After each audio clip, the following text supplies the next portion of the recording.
नमस्कार. वास्तू ह्या सदरामध्ये मी माधवी कुलकर्णी तुम्हा सगळ्यांचं मनपूर्वक स्वागत करते. दुकान उघडणं म्हणजे हा एक व्यवसाय समजला जातो, पण ह्या व्यवसायामध्ये कधी कधी आपल्याला निराशा पत्करावी लागते. ही निराशा येऊ नये म्हणून वास्तुशास्त्राबद्दल आपल्याला चांगला सल्ला घेणं खूप महत्त्वाचं असतं. असा सल्ला देण्यासाठी आज आपल्यासोबत आहेत वास्तुशास्त्रज्ञ स्मृती पांचाळ. हाय स्मृती. हाय. कार्यक्रमात तुमचं मनपूर्वक स्वागत. थँक्यू. दुकान ओपन करायचं असेल तर त्याची रचना कशी असावी? सर्वसाधारणपणे आपण दुकानं जे बघतो, आता एकाच लाईनीमध्ये जर 2-3 दुकानं असतील, अगदी बाजूबाजूला एकच वस्तू विकणारी जरी 2 दुकानं असली तरी आपण पाहतो की एक दुकान जे आहे हे अगदी गजबजलेलं असतं, चांगलं चालत असतं. त्याच्याच बाजूचं दुसरं दुकान जे आहे तिथे चीट पाखरूही नसतं. याचं कारण जे आहे त्या वास्तूमध्ये, त्या दुकानामध्ये काही ना काही दोष जो आहे हा निर्माण झालेला असतो. तर हे दुकानदार जे आहे त्यांनी आपले दोष नक्कीच बाजूला करावे, तर त्यांचं दुकान जे आहे हे पुन्हा गजबजलेलं असं आपल्याला दिसून येईल. आता दुकान म्हणजे व्यवसाय जो आहे याला धनाची म्हणजे धनवृद्धीची अतिशय आवश्यकता असते आणि याच्यासाठी अतिशय आवश्यक अशा यांग एनर्जी ज्या आहेत ह्या तिथे अतिशय आवश्यक असतात. यांग एनर्जी म्हणजे अतिशय पॉझिटिव्ह एनर्जी तिथे असणं अतिशय आवश्यक असतं. ज्या दुकानांना सॉफ्ट एनर्जी असतात किंवा डल एनर्जी असतात, ही दुकानं नेहमी बंद होण्याच्या परिस्थितीमध्ये आलेली दिसून येतात.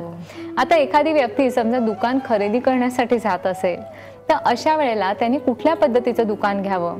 आता सर्वसाधारणपणे गोमुखी आणि व्याघ्रमुखी अशा 2 पद्धतीचे मुख जी आहेत किंवा जागा जी आहेत त्या लोकांना माहिती आहेत. व्यवसायासाठी आणि दुकानांसाठी गोमुखी जागा ज्या आहेत ह्या तुम्हाला अतिशय विरुद्ध फळं किंवा वाईट फळं तुम्हाला देताना दिसून येत असतात. तर अशा ठिकाणी व्याघ्रमुखी वास्तू ज्या आहेत त्या दुकानांना अतिशय फलदायी अशा ठरण्याची शक्यता असते. त्यामुळे जर आपल्याला दुकानं खरेदी करायची असतील तर व्याघ्रमुखी वास्तू जर आपण खरेदी केल्या तर हे आपल्याला जास्तीत जास्त फलदायी असं ठरण्याची शक्यता असते. आता मी सांगितलं की दुकानाने यांग एनर्जी पाहिजे, अर्थात तिथे जेवढी गजबज असेल तिथे तेवढ्या प्रकारच्या यांग एनर्जी ज्या असतात ह्या निर्माण झालेल्या आपल्याला दिसून येतात.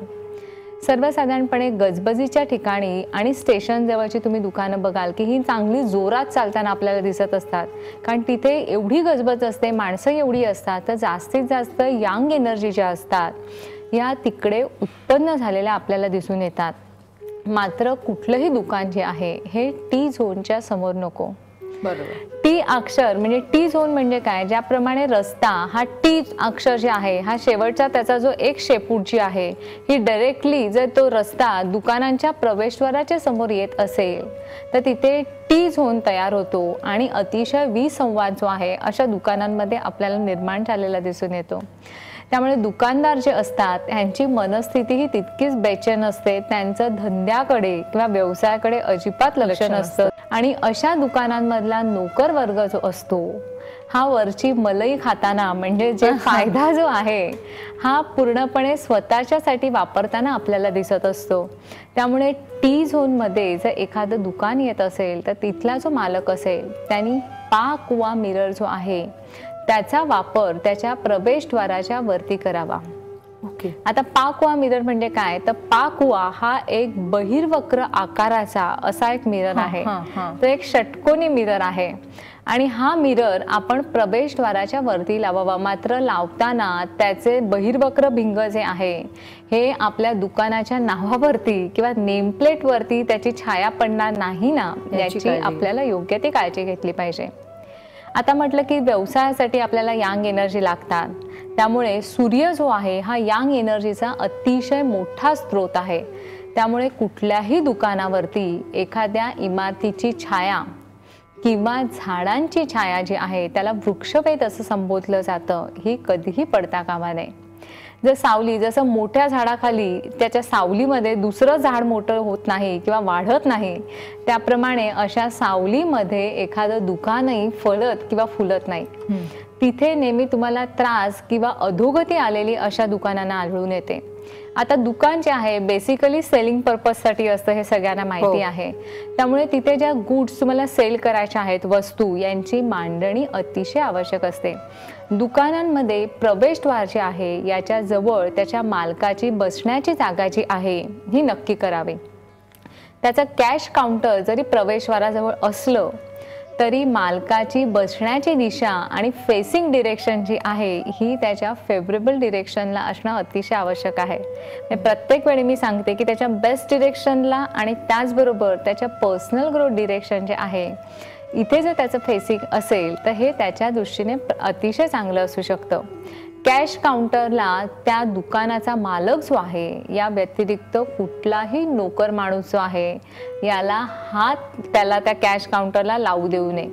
कारण लक्ष्मी जी असते ही चंचल असते. बरोबर. त्यामुळे काही वेळेला काय होतं की तुमचे नोकर जे असतात हे इमानदार असतात की पैसे घेणारे नसतात, मात्र त्या कॅश काउंटर बदला पैसा जो आहे हा त्यांच्या दृष्टीला जेव्हा पडतो तेव्हा आज माझ्याकडे हे पैसे असते तर माझं हे काम झालं असतं, अशा प्रकारे एक प्रकारची भावना जी आहे त्यांच्या मनामध्ये निर्माण होते. त्याही एक प्रकारच्या नकारात्मक ऊर्जा आणि लहरी असतात. त्यामुळे आपल्याकडे इव्हिलाइज अट्रॅक्ट होण्याची शक्यता असते, ज्या नकारात्मक एनर्जी म्हणतो. तर त्यांनी नजर लागणं जो प्रकार आहे अशा प्रकारे त्या पैशाचा जो स्रोत आहे त्याला नजर लागण्याची शक्यता असते. त्याच्यामुळे हा जो पैशाचा काउंटर आहे हा कधीही नोकर माणसांच्या नजरेला पडू देऊ नका. त्याचबरोबर नोकर माणसांची किंवा आपले जे सेल्समन आहेत यांची बसायची आणि बघण्याची जी जागा आहे ही नेहमी त्या दुकानांचे जे मालक आहेत यांना फेवरेबल फेसिंगला असणं हे अतिशय गरजेचं आहे. ज्या योगे त्या मालकाचं दुकान जे आहे हे चांगलं चालू शकेल. तुम्हाला जर तिथे सेलिंगसाठीच्या वस्तू ठेवायच्या असतील तर सर्वसाधारणपणे वायव्येची जी वॉल आहे, भिंत आहे, तिथे जर तुम्ही त्यांची मांडणी जास्तीत जास्त केली, कारण दुकानात तर चारी भाग जे आहेत ते सर्रास त्यांची वस्तूंची मांडणी केलेली असते, पण जास्तीत जास्त वस्तूंची मांडणी जर आपण वायव्य डिरेक्शनला केली, नॉर्थ वेस्टला केली तर त्या वस्तू जास्तीत जास्त विकल्या जाण्यासाठी त्याचा आपल्याला निश्चितच फायदा करून घेता येतो. आणि दुकान जे आहे त्यातलं शौचालय जे आहे तेही अतिशय महत्त्वाचं आहे. कधीही प्रवेशद्वाराच्या समोर तिथलं शौचालय येऊ नये आणि बाहेरील व्यक्तीला ते शौचालय दिसूही नये. कारण जर मेन एंट्रन्स मधनं जर शौचालय किंवा ते टॉयलेट दिसत असेल तर तिथे इनकमिंग सोर्सेस पेक्षा आउटगोईंग सोर्सेस जे आहेत हे जास्त झालेले दिसून येतात. त्यामुळे तिथे पैसा टिकत नाही. थोडी जर खबरदारी घेतली तर मला वाटतं आपली दुकानं जी आहेत तीही आपण चांगली सुवास्तू करू शकतो आणि सुबत्तेसाठी, समृद्धीसाठी त्याचा निश्चितच फायदा करून देऊ शकतो. आणि या सगळ्या गोष्टींचा विचार दुकान सुरू करण्याआधी जर केला तर याचा फायदा नक्कीच आपल्याला होणार आहे. निराशा आपल्या पदरी येणारच नाहीये. स्मृती, तुम्ही इथे आलात, दुकानाची रचना कशी असावी याबद्दल आपल्याला माहिती सांगितली, त्याबद्दल मनापासून तुमचे आभार. धन्यवाद.